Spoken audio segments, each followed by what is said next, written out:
शांति।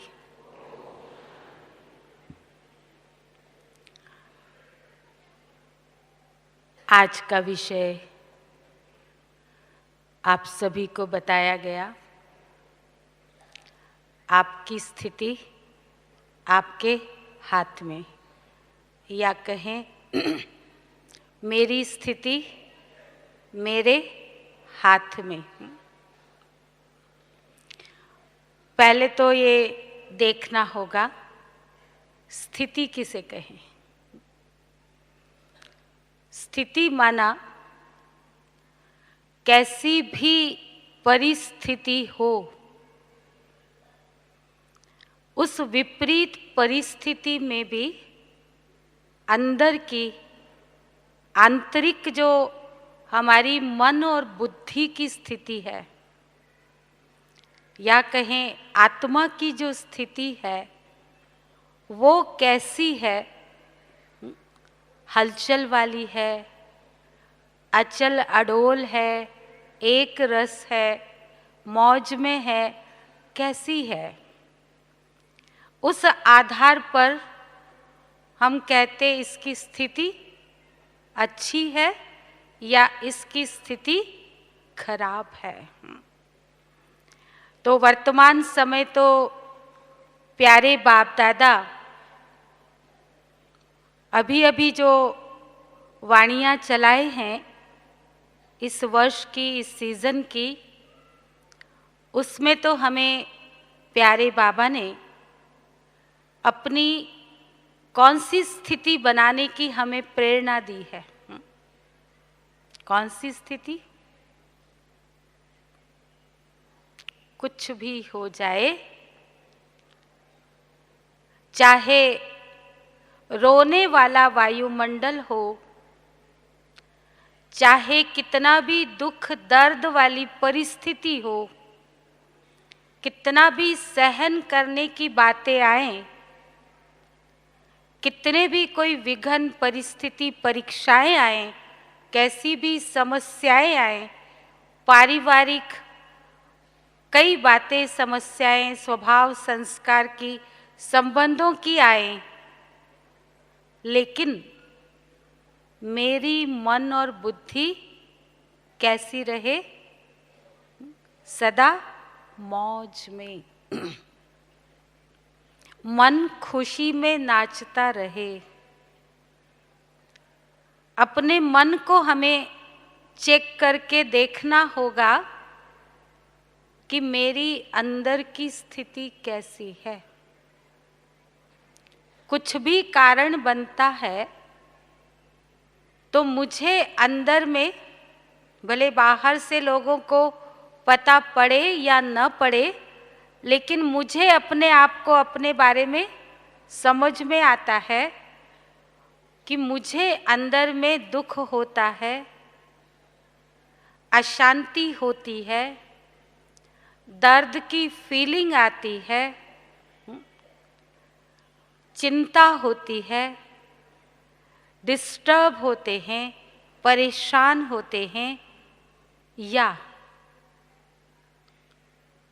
कुछ भी हो जाए, मन एकदम बाबा की याद में, बाबा के प्यार में खोया हुआ रहता है।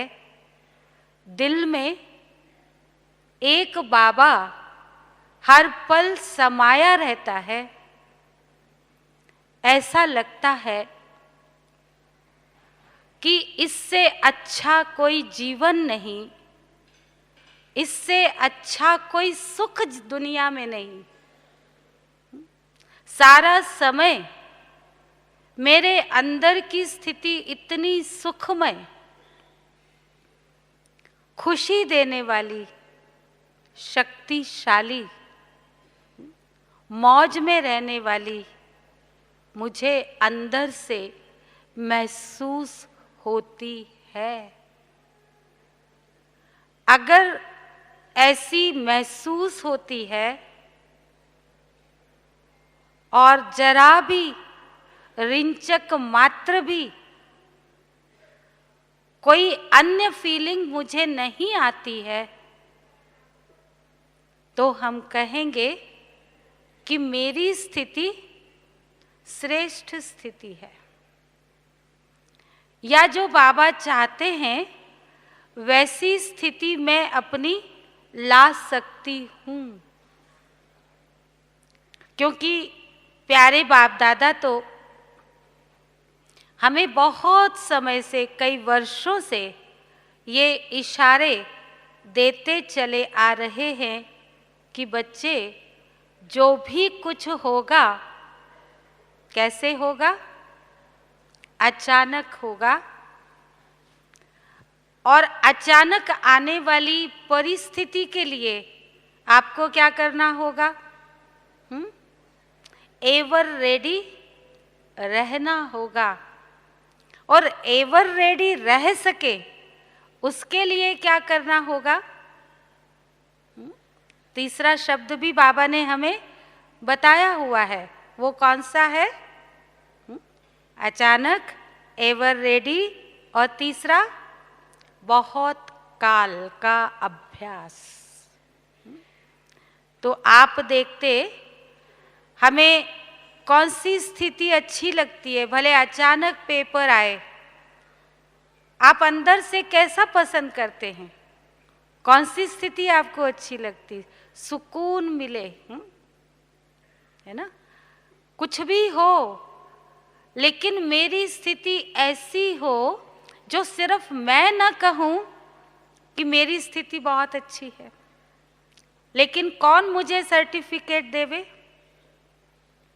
मुझे देखने वाले, मेरे संपर्क संबंध में आने वाले, जो मुझे अच्छी तरह से जानते हैं, जिन्हें ये भी समझ में आ रहा है कि मेरे सामने कोई ऐसी विकट परिस्थिति आई है और फिर भी मैं उस परिस्थिति में अपनी स्थिति कैसी बना के रखे हुए हैं, और उस मेरी स्थिति को देख कर के वो मुझे सर्टिफाई करें कि देखो ये तो कितना अच्छा ज्ञानी योगी बाबा का बच्चा है, कितना अच्छा पुरुषार्थी बच्चा है, इतनी बड़ी परिस्थिति आई। इसके घर में मान लो कोई बहुत नजदीकी संबंधी जो घर का पूरा सहारा हो, जिसके ऊपर सारे परिवार का दारो मदार हो, अगर वही व्यक्ति चला जाए तो उस परिवार की क्या स्थिति होगी? दुनिया के हिसाब से तो बहुत दर्दनाक स्थिति होगी, लेकिन जो बाबा के बच्चे होंगे उनकी स्थिति अगर उस परिस्थिति में भी बहुत मजबूत और अंदर से बाबा के साथ सर्व संबंध जोड़ते हुए, बाबा को अपना सहारा मानते हुए, अगर वो उस परिस्थिति को बहुत योग युक्त, ज्ञान युक्त स्थिति से पार कर लेते हैं, चेहरे पर उनके कोई विशेष ऐसी दुख की लहर या शिकन नहीं आती है, तो लोग क्या कहेंगे? कहेंगे ना, उनको सर्टिफिकेट देंगे ना कि इनकी स्थिति तो बहुत अच्छी है। तो ऐसे सर्टिफिकेट जब मिले तो हम कहें कि ये दुनिया वालों की तरह बाबा के बच्चे नहीं हैं, क्योंकि दुनिया वाले और हम ब्राह्मण बच्चे दोनों की अगर वही कंडीशन हो, परिस्थिति में वो भी हिलते, वो भी दुखी होते, वो भी परेशान होते, और ब्राह्मण बच्चे जिनका साथी सर्वशक्तिवान स्वयं भगवान, जिनका सहारा स्वयं भगवान, ऐसा ऊंचा साथी और सहारा होने के बाद भी अगर मेरी स्थिति हिलती है तो दुनिया वालों में और मेरे में क्या अंतर रहा? है कोई अंतर? नहीं। तो हम दुनिया वालों जैसे ही हो गए, लेकिन हमारे अंदर ऐसा अगर विशेषता दिखाई देती है, ऐसी रूहानियत दिखाई देती है, ऐसी अलौकिकता दिखाई देती है, हमारे चेहरे पर भी ऐसी शिकन नहीं आती है तो लोग कहेंगे ये तो साधारण लोग नहीं हैं, ये तो कुछ विशेष आत्माएं हैं, ये तो कुछ अलौकिक आत्माएं हैं, इनमें तो विशेष रूहानियत की पावर भरी हुई है, ये रूहानी शक्ति वाली आत्माएं हैं। ये सर्टिफिकेट हमें मिलना चाहिए। अगर ये हमको मिलता है तो हम क्या कहेंगे? मेरी स्थिति बहुत ऊंची है। और उसके लिए हमें क्या करना होगा? ऐसी हमारी ऊंची स्थिति बने कि मन, बुद्धि, हमारी तन की कर्मेंद्रियां, सब कुछ अंदर ही अंदर हम इतना उसको तपाएं, इतना मेहनत करें कि अंदर ही अंदर वो शांत होती चली जाए। बहुत मेहनत और बहुत अटेंशन देने की आवश्यकता होती है, क्योंकि जब तक हमारे मन में अशांति है या बुद्धि अशांत है, हलचल में है, तो वो भटकेगी जरूर।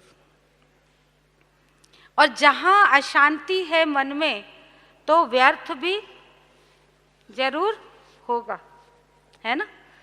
हलचल होगा तो व्यर्थ संकल्प भी बहुत चलेंगे। जब व्यर्थ बहुत होगा, अगर संकल्पों में व्यर्थ होगा तो बोल में भी निश्चित रूप से व्यर्थ आएगा ही। और अगर संकल्प बोल में व्यर्थ आ रहा है तो कर्म में भी आएगा ही, संपर्क संबंध में भी आएगा ही, ये पक्की बात है। और वो जो व्यर्थ है वो हमको समर्थ बनने नहीं देता है। कितना भी हम कोशिश करें कि हम अपनी स्थिति को समर्थ बनाएं, शक्तिशाली बनाएं, अंदर से चाहते हैं, सबकी दिली तमन्ना है, लेकिन अगर मेरे अंदर व्यर्थ है तो जैसे कि वो मेरी शक्ति को लीक करता जा रहा है।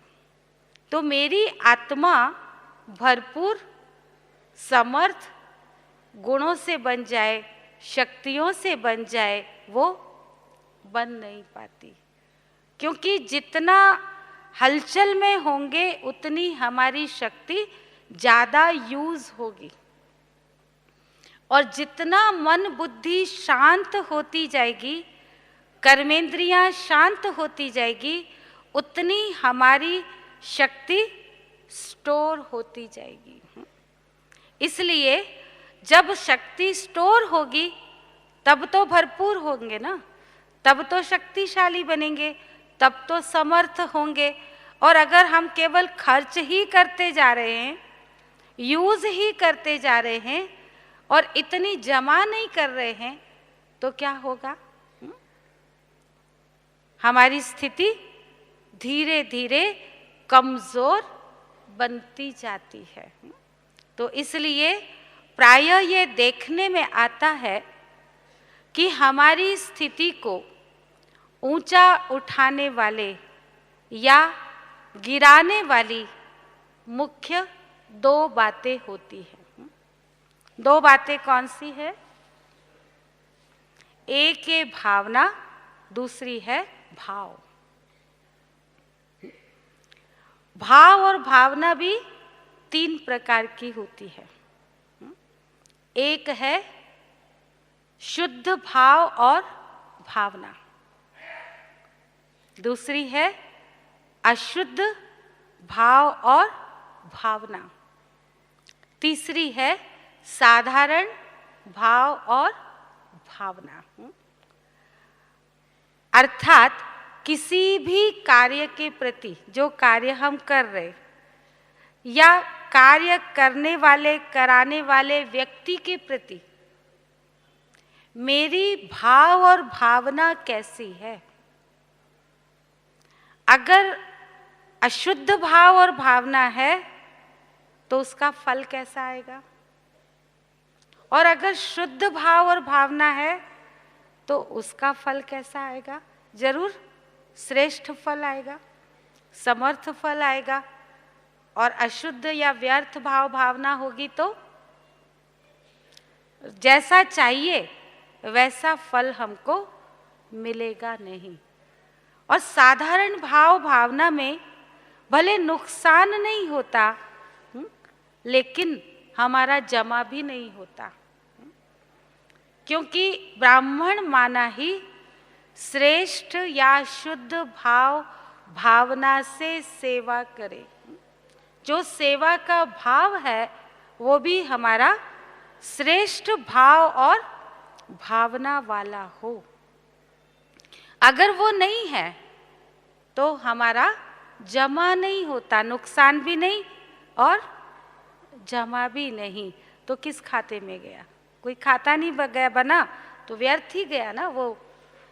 इसलिए हमें सदा अपनी भाव और भावना कैसी रखनी है, शुद्ध और श्रेष्ठ, या जिसको कहते सकारात्मक भावना, पॉजिटिव भावना, शुभ भावना। वो भावनाएं 5 प्रकार की होती। एक होती है सर्व का कल्याण करने की भावना। कुछ भी हो जाए, कोई मेरा अकल्याण भी करे, कुछ भी करे, लेकिन मेरे अंदर उसके प्रति कैसी भावना हो, कल्याण करने की भावना। कोई अपकार भी कर रहा है, वो मुझे असहयोग कर रहा है, लेकिन दूसरी भावना है स्नेह और सहयोग देने की भावना। किसी भी परिस्थिति में भी मुझे क्या करना है, सामने वाले को वो भले कुछ भी दे रहा है, पर क्योंकि मैं दाता की बच्ची हूं, देवता बनने वाली आत्मा हूं, तो मुझे लेवता नहीं बनना है। इच्छा नहीं रखनी है कि वो पहले दे, वो मुझे स्नेह दे, वो मुझे सहयोग करे, तब मैं उसको स्नेह दूं, तब मैं उसको सहयोग करूं। नहीं, वो दे न दे, पर मुझे क्या करना है, सदा स्नेह और सहयोग देना है। तो पहली विश्व के प्रति या सर्व के प्रति कल्याण की भावना, और दूसरी स्नेह और सहयोग देने की भावना, और तीसरी है कितनी भी ना उम्मीद हो चुकी आत्मा हो, दिल शिकस्त हो गई हो, हिम्मतहीन हो गई हो, चाहे अपने पुरुषार्थ से, चाहे अपने जीवन से, चाहे अपने संस्कारों से, अपने स्वभाव से, किसी भी अपनी बार बार कोई गलती करके किसी भी कारण से वो हिम्मतहीन हो गई है। ऐसी हिम्मतहीन, निराश, उदास, दिल शिकस्त आत्मा को भी मुझे क्या करना है, हिम्मत देना है, उसकी उमंग और उल्लास को बढ़ाना है। वो भावना कि वो कुछ भी करे, मुझे उसको हिम्मत देना है, मुझे उसका उमंग उत्साह बढ़ाना है, उसमें शक्ति भरना है। तो चौथी है, ये कब हो सकता है, जब मेरी सर्व के प्रति अपनेपन की भावना हो। कब मैं किसी के अंदर उमंग उत्साह भरूंगी, कब मैं किसी को स्नेह सहयोग दूंगी, कब सर्व का कल्याण का सोचूंगी, जब मुझे ये महसूस होता है ये सब मेरे अपने परिवार के, मेरे प्यारे बाबा के बच्चे, मेरे अपने पक्के सच्चे भाई बहन हैं, या ये आत्माएं मेरे ही भाई बंधु हैं और इनका कल्याण भी मुझे करना है। हम ईश्वरीय परिवार के हैं, ये मेरा अपना परिवार है। उस अपनेपन की भावना, एक ही माता पिता के हम बच्चे हैं, आपस में हम भाई भाई हैं आत्मा रूप में, तो अपनेपन की भावना भी कब आएगी? इन सभी चारों भावनाओं को, जो सकारात्मक भावना कहें, शुद्ध भावना कहें, श्रेष्ठ भावना कहें, इसका मुख्य फाउंडेशन कौन सी भावना है? पांचवी भावना है आत्मिक स्वरूप की भावना, जो इन सब का फाउंडेशन है। अगर मेरे अंदर सबको आत्मा रूप में देखने का भाव नहीं है, वो मेरे अंदर भावना नहीं है, और मैं अगर शारीरिक रूप से ही किसी व्यक्ति के नाम रूप या पोस्ट पोजीशन, उसके कर्तव्य, उसके अवगुण गुण, इन सब को देख करके अपनी भावना या भाव उसके प्रति बनाती हूँ, तो ये श्रेष्ठ भावनाएं, ये शुद्ध भावनाएं मेरे अंदर कभी भी आ ही नहीं सकती। आएंगी? आप बताइए। आप तो अपने जीवन में प्रैक्टिकल व्यवहार में आते हैं, तो अगर मेरी आत्मिक स्वरूप की भावना नहीं है तो क्या ये श्रेष्ठ भावनाएं मेरे अंदर होंगी? कभी भी नहीं हो सकती। तो अगर मुझे मेरी स्थिति को ऊंचा बनाना है और ऐसी श्रेष्ठ भाव और भावना मुझे अपनी रखनी है, तो मुझे कौन सी मेहनत करनी पड़ेगी? कौन सी मेहनत करनी पड़ेगी? आत्मिक स्वरूप का बहुत और निरंतर अभ्यास। अभी तक हम क्या करते हैं? ज्ञान तो हमको समझ में आ गया है, मुरली तो हम रोज सुनते हैं, सारी ज्ञान की बातें हमारी बुद्धि में स्पष्ट है, एक एक चीज बहुत स्पष्ट है। हमारे साथ कोई अगर डिस्कशन करने बैठ जाए तो हो सकता है कि आप सब बातों को उसको सिद्ध करके कन्विंस भी कर दे, वो भी समझ जाए, लेकिन केवल इतने से वो भगवान पर बलिहार नहीं होता। क्यों नहीं? क्योंकि प्रैक्टिकल जो ज्ञान हम सुन रहे हैं, सुना रहे हैं या किसी को कन्विंस कर रहे हैं, उसका मैं स्वयं अपने प्रैक्टिकल जीवन में स्वरूप नहीं बनती हूँ। अगर मैं स्वयं केवल सुनने सुनाने तक ही हूँ, मेरी स्थिति में वो बातें नहीं हैं, मेरे जीवन में वो बातें स्वरूप में नहीं आई हैं, तो कहीं ना कहीं मेरे में वो अलौकिकता, वो रूहानियत नहीं आ पाएगी।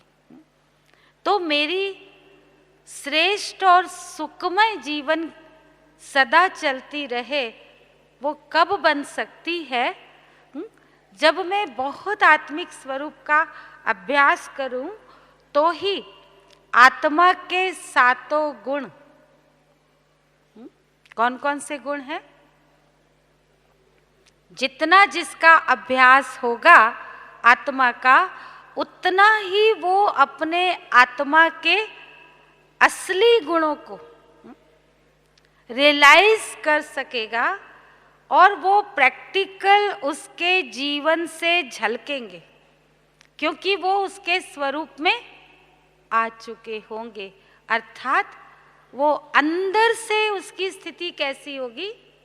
शांत स्वरूप, शुद्ध स्वरूप, आनंद स्वरूप, प्रेम स्वरूप, सुख स्वरूप, ज्ञान स्वरूप, शक्ति स्वरूप, ये सारे गुण उसके अंदर प्रैक्टिकल में झलकेंगे, दिखाई देंगे।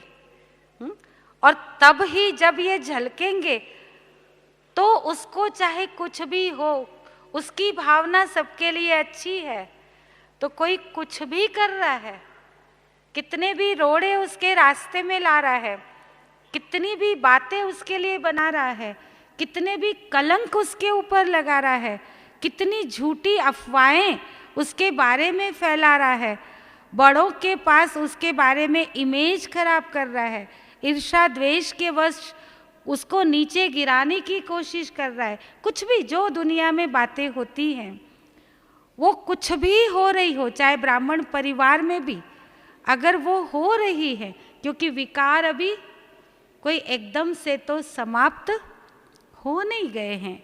हर एक के स्वभाव संस्कार में अभी पुरानी बातें, पुराने विकार, पुराने कर्म, पुराने संस्कार, स्वभाव सब कुछ छिपा हुआ है, और उसके वशीभूत होकर के कोई भी आत्मा आपके लिए परीक्षा या पेपर लेने वाली बन सकती है। लेकिन ऐसे समय में भी चाहे परीक्षा की घड़ी हो, पेपर कोई भी लेवे, लेकिन मेरी अंदर की स्थिति वही आत्मा की जो ओरिजिनल स्टेज है, तम शांत स्वरूप, आनंद स्वरूप, शुद्ध स्वरूप, प्रेम स्वरूप, कुछ भी हो, मैं सुख स्वरूप रहूं, शक्ति स्वरूप, अंदर की स्थिति वो हो। जैसे सागर में ऊपर में तो लहरें दिखाई देती, लेकिन अंदर जितना डीप जाओ, सागर के अंदर जितना गहरे जाओ, उतना क्या होगा? सागर कैसा होता है? शांत। जितना डीप जाओ, ऐसे जितना हमारी भाव और भावना श्रेष्ठ होती है, सकारात्मक होती है, हमारी अंदर की आत्मिक भाव और भावना सबके लिए है, शुद्ध भावना है, तो अंदर से हमारा मन बुद्धि भी शांत होती जाती है, और उसका असर हमारी कर्मेंद्रियों पर भी, अर्थात हमारे तन पर भी आता है। हमारी कर्मेंद्रियां भी शांत होती है। हमारे मन बुद्धि जब शांत हुआ, माना मन में व्याप्त विकार भी, वो भी क्या होंगे? ऑटोमेटिक शांत होते जाएंगे, और विकारों के वश होने वाले विकर्म वो भी ऑटोमेटिक क्या होंगे? कम होते जाएंगे। हमारे ऐसे बोल जो मन बुद्धि शांत नहीं है, और किसी ने हमको डिस्टर्ब किया, मैं डिस्टर्ब हुई, किसी ने मेरा अपकार किया, मुझे फील हुआ इसने मेरे साथ गलत किया, रिएक्शन क्या होगी? तुरंत रिएक्ट दूसरा होता है ना, अंदर से मन शांत नहीं होता।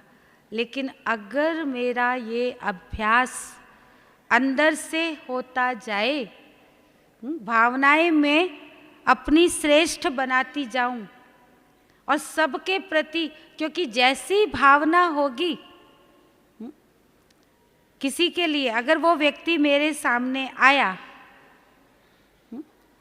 और मेरी भावना उसके लिए अच्छी नहीं है, चलो हो सकता है उस व्यक्ति ने कभी मेरे लिए गलत किया था, और मैं अभी तक भी उसी दृष्टिकोण से उस आत्मा को देख रही हूँ, उसी भावना से कि इसने ऐसा किया था, ये व्यक्ति खराब है, तो अभी भले वो अच्छा भी कर रहा है, पर मेरी भावना उसके लिए पहले से ही खराब है, तो मेरा भाव कैसा होगा? अच्छा नहीं हो सकता।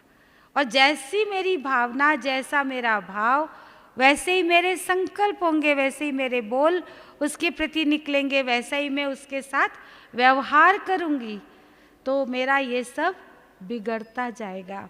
इसलिए मेरा मन बुद्धि फिर शांत नहीं हो सकेगा, फिर मैं रिएक्ट करूंगी, तुरंत रिएक्शन आएगा, एक्साइटमेंट आएगा, कुछ न कुछ उल्टा सीधा बोलेंगे, कुछ भी उल्टा सीधा कर्म कर बैठेंगे।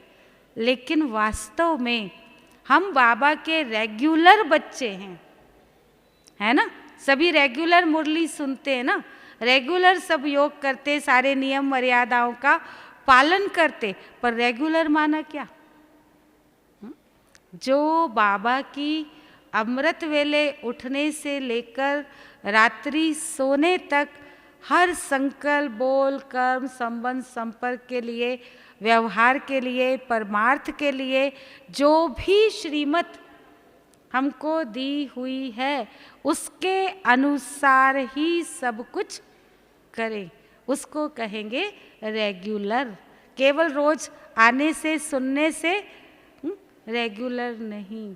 तो जब हम ऐसा श्रीमत अनुसार सब कुछ करते जाते हैं तो हमारी भाव और भावना ऑटोमेटिक सबके लिए श्रेष्ठ बनती जाती, लेकिन यूं ही नहीं बन जाएगी, बहुत उसके लिए मेहनत करनी पड़ती है।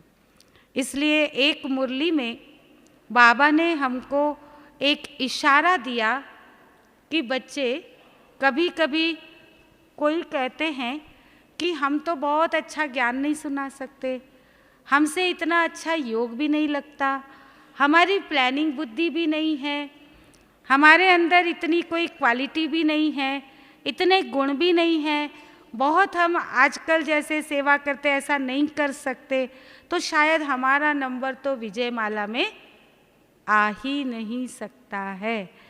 लेकिन उस मुरली में बाबा ने कहा कि ऐसे बच्चे भी विजय माला का मणका बन सकते हैं जिन्हें कुछ नहीं आता और कोई गुण नहीं, शक्ति नहीं, कोई प्लानिंग बुद्धि नहीं, कोई और विशेषता नहीं, लेकिन सिर्फ एक विशेषता भी अगर वो धारण कर ले, कौन सी विशेषता होगी?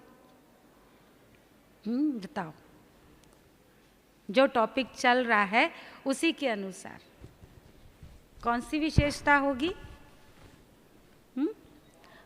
हाँ जी, अगर वो शुभ भाव रखना शुरू कर दे, शुभ भाव और भावना, कुछ भी हो जाए, इतना भी अगर वो कर ले, भले और कुछ न करे, तो बाबा ने कहा वो शुभ भाव रखना वो उसके सेवा भाव में जमा हो जाएगा। और इतना करने से, ये साधारण बात नहीं है कि कोई कुछ भी करे और मैं उसके लिए ऐसी शुभ भावनाएं रखूं जो 5 प्रकार की बताई। ये आसान काम नहीं है, कहने में बहुत सहज है, लेकिन इतना मेरे अंदर शुभ चिंतन हो तब तो मैं ऐसी भावना रख सकूंगी ना। इतनी मैं सबके लिए शुभ चिंतक बनूं, तब मेरे अंदर ऐसी शुभ भावना आएगी, और तब मैं किसी के लिए भी और कुछ भी ना आए, लेकिन मैं इतना करना शुरू कर दूं कि हर एक को माफ कर सकूं। हम शुभ भावना क्यों नहीं रख पाते? शुभ भाव हर एक के लिए क्यों नहीं रख पाते? कभी कभी कोई हमारे साथ कुछ कर रहा है और हमने टेम्पररी उसको माफ़ कर दिया कि ठीक है, कोई बात नहीं, उसने सॉरी कर लिया, माफ़ी मांग ली, हमने भी उसको माफ़ कर दिया, लेकिन फिर भी दोबारा कोई ऐसी बात होती है तो हम क्या करते, वो पुरानी बातें भी हमको फिर से याद आ जाती है। वो याद आई माना आपने उसको पूरी तरह से माफ नहीं किया, अंदर में उस बात को पूरा समाया नहीं। अगर समा लेते तो क्या हो जाता है? नदी सागर में समा जाती है तो कैसी हो जाती है? सागर समान हो जाती। अगर आप भी उसकी उस गलती को समा लेते, उसको दिल से माफ कर देते, तो कभी दोबारा वो बात अंदर में आती नहीं और उसके कारण दोबारा आपकी भावना खराब होती नहीं, लेकिन अंदर में फिर भी उस आत्मा के प्रति रहम भाव आता कि बेचारी परवश आत्मा है, ये अपने संस्कारों के वशीभूत है, ये अपने स्वभाव के वशीभूत है, ये फलाने विकार के वशीभूत है, इसलिए ये ऐसा कर्म कर रही है, या इसलिए ये मेरे साथ ऐसा कर रही है, इसका दोष नहीं है। ये ज्ञान तो हम सुनते, लेकिन उस घड़ी उस समय पर वो पॉइंट मेरे बुद्धि में टच हो जाए और मैं प्रैक्टिकल में उसका स्वरूप बन जाऊं, उस स्थिति में अपने को स्थित कर दूं कि हाँ इसका दोष नहीं है। आमतौर पर हम क्या करते, उसका दोष ही निकालते रहते, इसका ये दोष है, इसने ऐसा, इसको ऐसा नहीं करना चाहिए, ऐसा किया इसलिए मैंने बोला। लेकिन अगर मेरे अंदर वो शुभ भावनाएं हैं तो मेरे अंदर से उसके लिए ऐसा कोई भाव निकलेगा नहीं, और दिल से जब हम माफ़ कर दिए, उसको क्षमा कर दिए, समा लिया, तो वो पुरानी बातें अंदर से पूरी मिट जाएगी। और अगर मिटी नहीं और हम उस पर अच्छी चीज़ कुछ लिखना शुरू करें, कागज़ पर आपने कुछ लिखा, आपने उसको मिटाया, पेंसिल से लिखा होगा तो मिट जाएगा, लेकिन पेन से लिखा हुआ आपने मिटाने की कोशिश की, आधा अधूरा मिटा, उसके ऊपर आपने दूसरा अच्छा लिखा, तो वो अच्छा दिखता है, साफ नहीं होता। तो इसीलिए हम भी क्या करते, अपने अंदर से जो बातें दूसरों की अंदर में हमने रखी, उसको पूरा साफ नहीं किया, पूरा मिटाया नहीं, लेकिन दूसरा फिर उस पर लिख लेते तो वो ठीक से भरता नहीं, लिखा नहीं जाता, आत्मा में गुण शक्तियाँ ठीक से भर नहीं पाती। इसलिए हमें अंदर से पहले अपने आप को, अपने मन बुद्धि को क्या करना होगा, क्लीन करना पड़ेगा, क्लियर करना पड़ेगा। और क्लीन करने के लिए, क्लियर करने के लिए, साफ करने के लिए क्या चीज़ हमारे लिए आधार है, बाबा का दिया हुआ ज्ञान, समझ। उसको बार बार अंदर में रिवाइज करना होगा, रिवाइज करके बार बार अभ्यास में लाना होगा, स्वरूप बनना होगा, चेक करना होगा, चेंज करना होगा। ये मेहनत है, अटेंशन देना पड़ेगा। बाबा भी कहते बच्चे अगर स्वरूप बनना है तो अगर आपने मेहनत नहीं की, बार बार रिवाइज करके उसका अभ्यास नहीं किया, कोई भी बात पर अटेंशन नहीं दिया, तो वो बात आपके जीवन में कभी भी धारण नहीं होगी। और अगर धारण नहीं हुई तो आपकी स्थिति कैसी बनी, स्वरूप नहीं है तो स्थिति कैसी है। तो स्थिति मेरे हाथ में है ना, मैं चाहूँ तो अपनी स्थिति ऊंची बनाऊं, ऐसी भाव भावना रखूं, ऐसी स्वरूप अपना बनाऊं, ऐसी स्थिति बनाऊं। और चाहूँ तो अपनी भाव भावना को अशुद्ध होने दूं, व्यर्थ जाने दूं, विकारों के वश होने दूं, अपने में सारी बातें जमा करती जाऊं, पुरानी बातों को न मिटाऊं, तो मैं अपनी स्थिति को डाउन अपने हाथ से ले जा सकती हूँ। कई बातों के प्रभाव में आ जाऊंगी, कई संग के रंग में आ जाऊंगी और अपनी स्थिति को गिराती चली जाऊंगी। लेकिन अगर मुझे अपनी स्थिति को ऊंचा बनाना है तो मुझे अपने अंदर पहले पहले क्या चाहिए, निश्चय चाहिए, बहुत दिल का निश्चय बाबा के ऊपर, बाबा के दिए हुए ज्ञान के ऊपर, बाबा की दी हुई श्रीमत के ऊपर, बाबा के बल भरोसे के ऊपर पूरा भरोसा हो कि एक बाबा का साथ, उसका बल, वो मेरे लिए सबसे श्रेष्ठ है, उससे ज़्यादा शक्तिशाली इस दुनिया में कोई नहीं। वो मेरे साथ है तो मेरा कोई बाल बांका नहीं कर सकता। फिर जो भी परिस्थिति आए उसके लिए मुझे परख शक्ति चाहिए। पहले स्थिति को परखूं, अगर ठीक से परखा ही नहीं, स्थिति को समझ ही नहीं पाए, उसको ठीक से एनालिसिस नहीं किया परिस्थिति को, और बिना परखे बिना समझे मैंने तुरंत जल्दबाजी में कोई निर्णय ले लिया और निर्णय लेके फटाफट एक्शन ले लिया, तो वो एक्शन जरूर मुझे धोखा देगा। और इसीलिए मैं अपनी स्थिति को ऊंची चढ़ने के बदले और गिरा दूंगी। तो मेरी परख शक्ति ठीक चाहिए, और जब परख ठीक होगी तो निर्णय मैं ठीक करूंगी। पर निर्णय भी और परख भी ठीक कब होगा? जब मन बुद्धि मेरी शांत होगी। तब मेरे निर्णय सही होने के बाद अगर मैंने निर्णय किया कि ये परिस्थिति ऐसी है, इसमें मुझे सहन करना होगा, मैंने समझ लिया, तो मैं अंदर से मन को प्रिपेयर कर लूँगी कि हाँ मुझे सहन करना है। पर जब मैं ठीक से परखती नहीं, निर्णय नहीं करती, ठीक से समझती नहीं, तो सहन करने की मेरे अंदर शक्ति ही नहीं होती।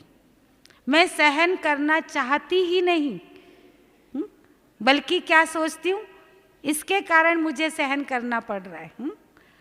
पर बाबा हमको कहते सहन करने की शक्ति भी मेरे अंदर तब आएगी जब मेरी निर्णय सही होगा।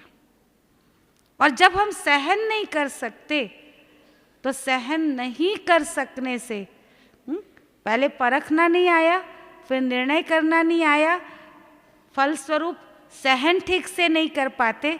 और जब सहन नहीं कर पाएंगे तो मन की स्थिति सुखमय होगी, शांति वाली होगी, सुकून देने वाली होगी। अंदर से बाबा दिल में समाया हुआ हो, बाबा के सिवा और कुछ भी याद न आए, बाबा के प्यार में खोई हुई हूँ, वो स्थिति होगी? नहीं होगी। जहाँ सहन करना पड़ रहा है वहाँ दुख अंदर में जरूर फील होगा, अंदर से अशांत होंगे ही। तो इसलिए अगर मुझे अपनी स्थिति को ऊंचा बनाना है तो ये शक्तियाँ भी चाहिए। और शक्ति कब आती है? कहते हैं knowledge is light, knowledge is might and knowledge is virtue, divine virtues. तो ज्ञान से हमको प्रकाश मिला, अंधेरा मिटा, समझ मिली, और जब हम उसको प्रैक्टिकल जीवन में लाते तो वही ज्ञान शक्ति और गुण के रूप में परिवर्तित हो जाता है। और जब हम ज्ञान को गुण में या शक्ति में परिवर्तन कर लेते हैं तो आपका जीवन, चाहे जैसे गुलाब का फूल आपने देखा होगा ना, गुलाब का फूल कितना सुंदर खिला हुआ, कितना रंग अच्छा, खुशबू अच्छा, रूप अच्छा, लेकिन होता कहाँ है? उसके जो पौधा होता है उसके चारों तरफ कांटे होते हैं, और उसको जो खाद दी जाती है वो खाद कौन सी होती है? बदबू वाली खाद। लेकिन गुलाब का फूल क्या करता है? क्या वो ये कहता है कि ये मेरे को बदबू वाली खाद दे रहा है तो मैं खुशबू कैसे दूं? वह वो ये कहता है कि मेरे कांटे मेरे को चुभ रहे, चारों तरफ मेरे कांटे हैं, तो मैं खिलूं कैसे? मेरा रूप रंग अच्छा कैसे हो? जरूर इसका असर तो मेरे ऊपर आएगा ही ना। आम तौर पर हम सारा दोष परिस्थितियों को दे देते हैं, लेकिन बाबा हमेशा हमको कहते परिस्थिति कोई मायने नहीं रखती। कितनी भी बड़ी परिस्थिति हो, आपकी स्थिति अगर ऊंची है, श्रेष्ठ है, तो स्थिति परिस्थिति को भी परिवर्तन कर लेती है।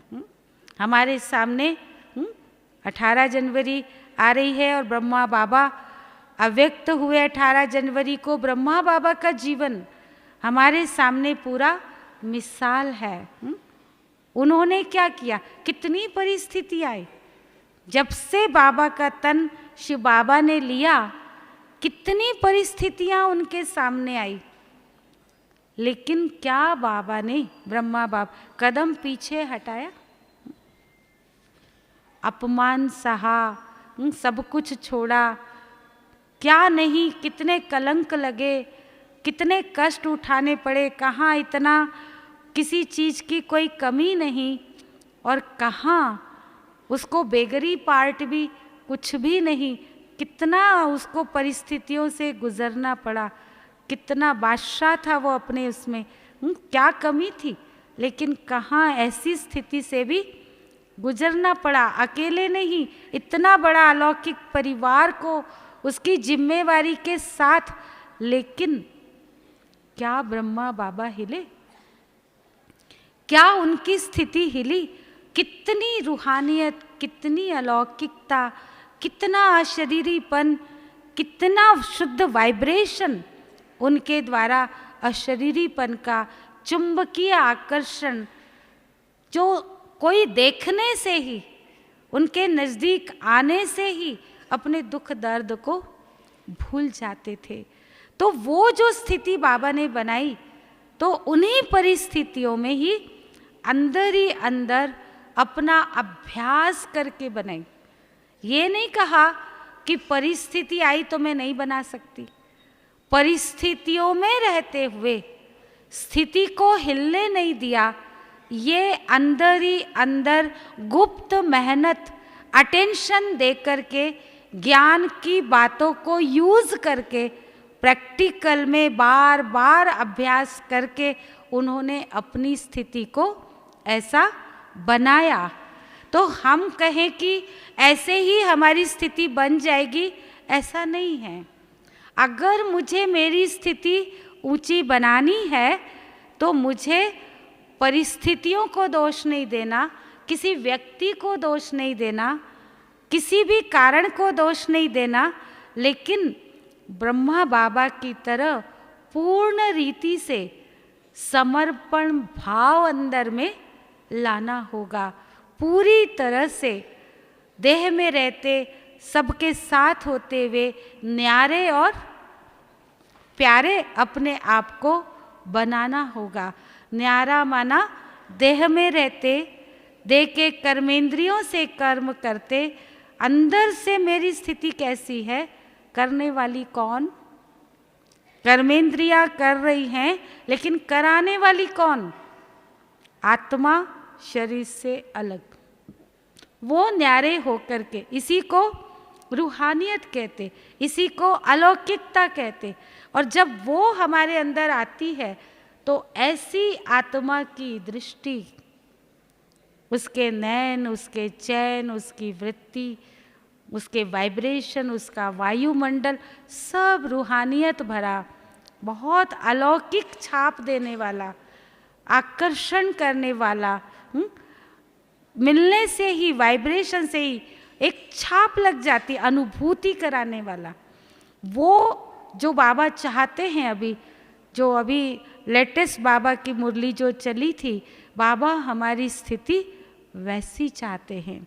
और उसके लिए जैसे ब्रह्मा बाबा ने संपूर्ण समर्पण, समर्पण माना केवल अपना तन लगा दिया, मन लगा दिया, धन लगा दिया, नहीं, संपूर्ण समर्पण की एक परिभाषा बाबा ने एक वाणी में बताई थी कि हर संकल्प, हर सेकंड माना समय, हर कर्म, हर संबंध और सर्व संपत्ति, ये सब कुछ समर्पण। तो आप सोचिए, हर संकल्प समर्पण। अपने अंदर चेक करें, हमारा एक एक संकल्प समर्पण है या मेरे हिसाब से चल रहा है, बाबा की श्रीमत के अनुसार है? अगर नहीं है, अपने हिसाब से चल रहा है, व्यर्थ चल रहा है, नेगेटिव चल रहा है, साधारण संकल्प चल रहे, उतना समय भी मेरा समर्पण में नहीं गया, वो सेकंड मेरे समर्पण नहीं, वो संकल्प मेरे समर्पण नहीं, और साथ साथ कर्म भी। अगर हर सेकंड हर संकल्प समर्पण वाला है श्रीमत अनुसार, तो कर्म तो ऑटोमेटिकली श्रीमत अनुसार और समर्पण वाले होंगे। सब कुछ बाबा का समझकर, तन मेरा है ही नहीं, तन बाबा का, कर्मेंद्रियां बाबा की, तो बाबा के अनुसार ही उसको चलाएंगे तो कर्म भी समर्पण वाला होगा। लेकिन सर्व संबंध समर्पण माना लौकिक संबंधों का समर्पण तो है ही, लेकिन बहुत सूक्ष्म बात बाबा ने बताई, आत्मा और शरीर का जो संबंध है, इस संबंध का भी समर्पण, बहुत सूक्ष्मता है, गहराई है इसकी। आत्मा का शरीर के साथ जो संबंध है, यही संबंध बिगड़ गया तो हम डाउनफॉल होके जीरो कला में आ गए। और इसी संबंध को बाबा के अनुसार न्यारा प्यारा अगर हम बना देते हैं तो आत्मा 16 कला बन जाती है। तो बाबा ने शरीर और आत्मा के संबंध से भी ऊपर उठ गए। ब्रह्मा बाबा शरीर से भी ऊपर, आत्मा द्वारा जो भी कार्य किया उस करने से, मैंपन से भी ऊपर, शरीर और आत्मा के संबंध को भी पूरी तरह से समर्पण। और संपत्ति न सिर्फ स्थूल संपत्ति या लौकिक विनाशी संपत्ति समर्पण कर देना वो कोई बड़ी बात नहीं है।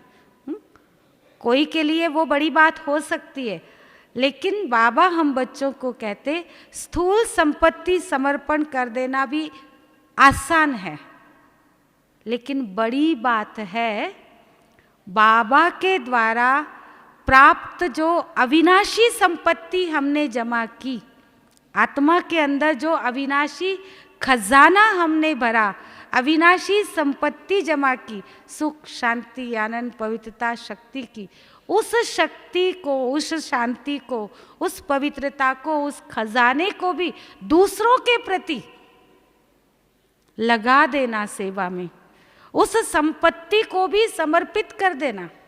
तो न सिर्फ स्थूल या लौकिक संपत्ति, लेकिन मेरी अविनाशी संपत्ति, अलौकिक संपत्ति को भी पूरी तरह से समर्पित कर देना।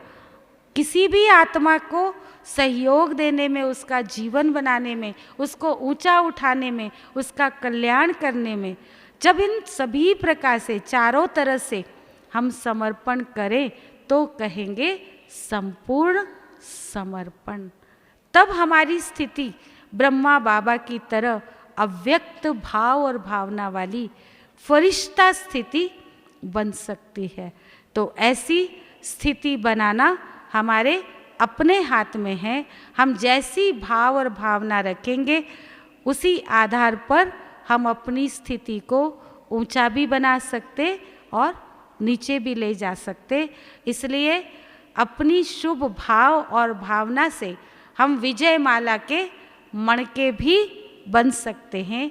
तो हम उम्मीद करते हैं कि आप सभी अपनी श्रेष्ठ भावना रखकर बाबा जो हमारी स्थिति आनंदमय, सुखमय, शांतिमय, दिल में बाबा, मौजों में बस अतीन्द्रिय सुख के झूले में झूल रहे हैं, गुलाब के फूल की तरह सदा खिले हुए हैं, अपनी रूहानियत की खुशबू फैला रहे हैं, ऐसी रूहानी स्थिति हम अपनी बनाएं।